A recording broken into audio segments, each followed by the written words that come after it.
morning, good afternoon, good day to you, sir. So today we are going to be hatching a new legendary dragon, and this is going to be the adorable little Leo dragon. But very quickly, before we actually hatch him, we are going to finish off the boss challenge event and move on to the new event that we have for the memorial dragon.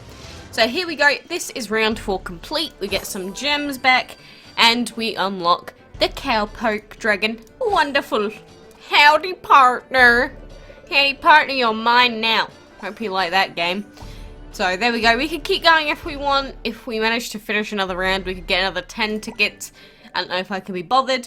And now, the Wings of Freedom event, we are free to actually take part. So this says get this dragon and start the event for awesome rewards, which means we can't actually start that one until we've also hatched our COWPOKE dragon. So where are you? Where are you? There he is.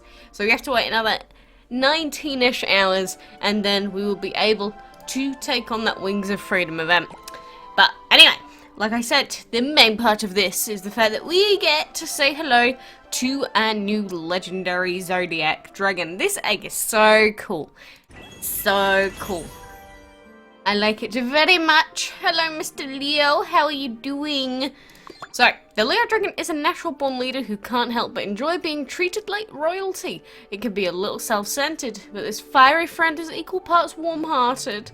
Oh, ain't that just the sweetest. So, Leo dragon is apparently a legendary fire and light dragon, so it is a reskin of the lantern dragon that I have on my team, but basically, it doesn't mean that the dragon's bad, but there is a replacement, direct replacement for it, being the Ra dragon, being the basically divine exception version, or just the better version in general, but still a pretty decent dragon overall. Not a bad dragon by any stretch, but it works in certain team comps. Like if you've got really aggressive dragons, then other really aggressive dragons work pretty well.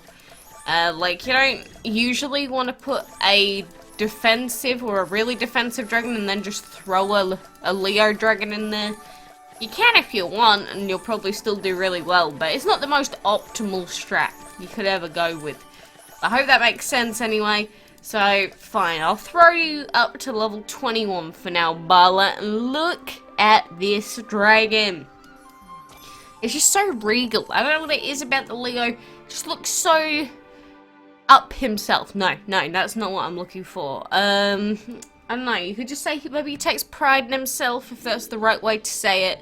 But he looks very slow, so he'd probably lose a race. He looks like he's made out of gigantic pieces of stone. But either way, that is him. So, do we have any fights to take on and look at this cool dragon? Actually, in the flesh. That sounds like that might be a little bit creepy, actually. So where is he? He was level 21, so there's Bala. Then who else do we have? Let's put in a dragon that we don't normally see. Pixel. Sure, I never ever put my Pixel dragon pretty much in anywhere, so I'll do that. And then sure, we'll put our Rhino dragon in. So, again, when legendaries only have one element, they're really weak.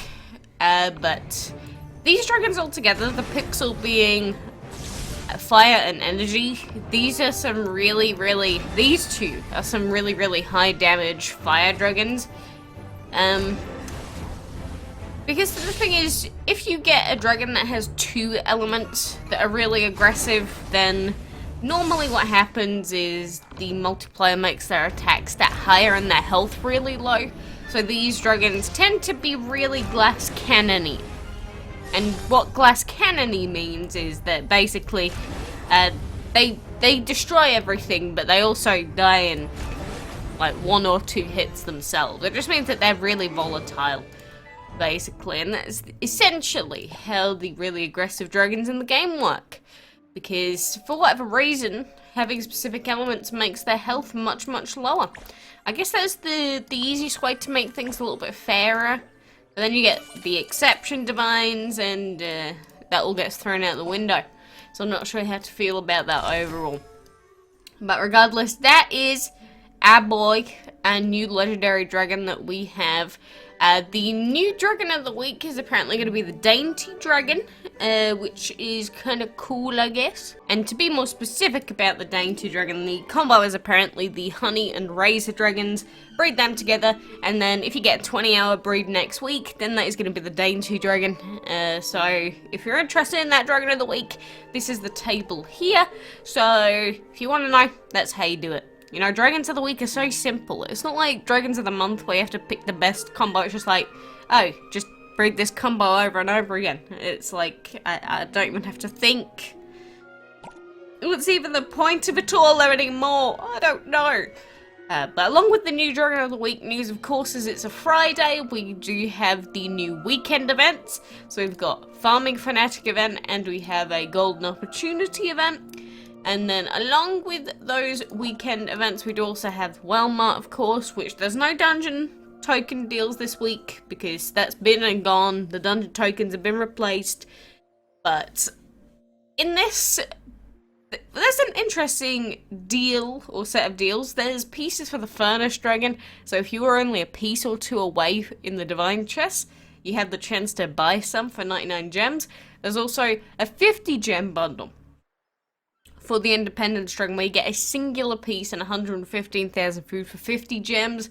So if you're not going to be able to get the pieces randomly through watching ads and spinning the wheel, there is the chance to buy them outright. Still going to end up coming to quite a lot of money. So it's kind of annoying, but if you're only a piece away, at least there's a way to buy it. And I bought the VIP tickets in the Dragon Fury Essence because they were 1,000,000 gold and 100 scrolls, which is like nothing. And of course there's also 10 enchantment tickets for 99 gems, which not that expensive, but it's completely random as to what you're gonna get in enchantment chests, and that's only gonna get you the double chest offer. And usually with the double chest offer, you're gonna get pretty much nothing, especially if you're looking to only get legendary materials, for example. But remember, we got the new dungeon coming.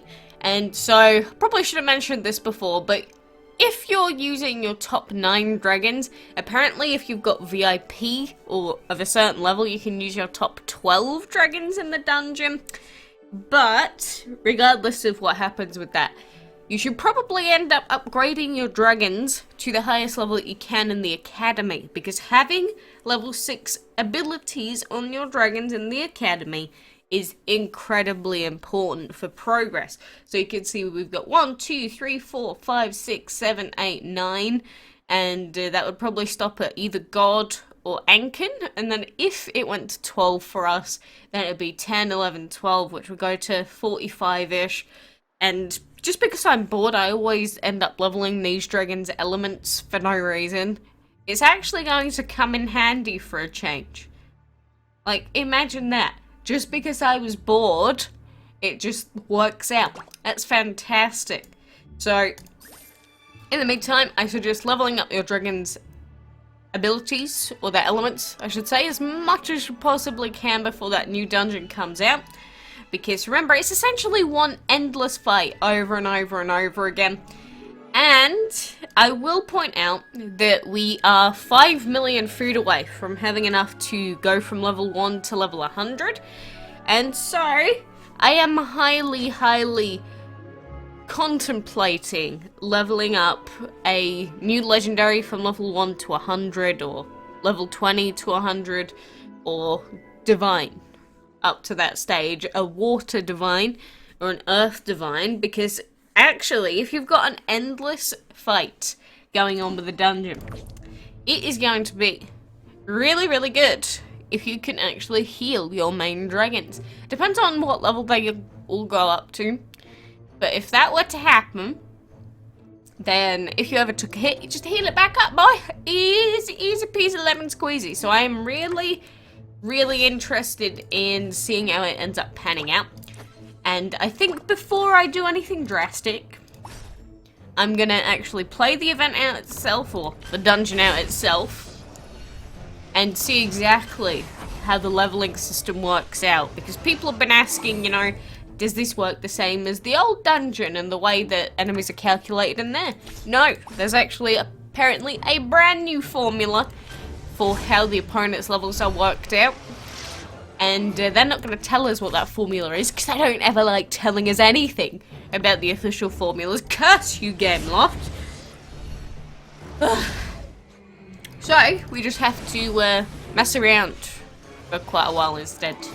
Which, if that's our only option, I guess we're going to have to do it, even if I'm annoyed about it. But I'm sure it's going to be more interesting than the old version of the dungeon. And for people that are good at managing their dragons and managing, you know, target priority is going to be really important. Because, again, the idea is going to be to avoid taking damage and to withstand hits for as many turns as you possibly can. So, it's going to be interesting. Because a lot of people are saying, is this the comeback of the defensive legendaries? I don't know. Will it be? We'll have to find out. And it'll be cool if that's the case, because then finally all of those people that have stuff like the narwhal and things like that will finally feel like all of their years of effort have come to something. Because if they're not going to buff the water element or the other elements, then my god, at least give us a mode where they're not really bad. You know, that I can appreciate if that ends up happening. So, I'm waiting for your dungeon. I hope I get to play you really soon and we get to learn all the ins and outs of you. In the meantime, I am going to be breeding for duplicate Leo dragons so that I can get free legendary mats, which would be pretty cool. And we'll also be waiting for our COWPOKE dragon to finish hatching so that we can finish off both of these events, Wings of Freedom, and get our hands on Mr. Memorial Dragon as well. And Independence Dragon, I hate you. We've only got 12 pieces. I'm not even looking at it. It annoys me. But regardless, thank you very much for joining me today. Best of luck. And until next time, I will see you then.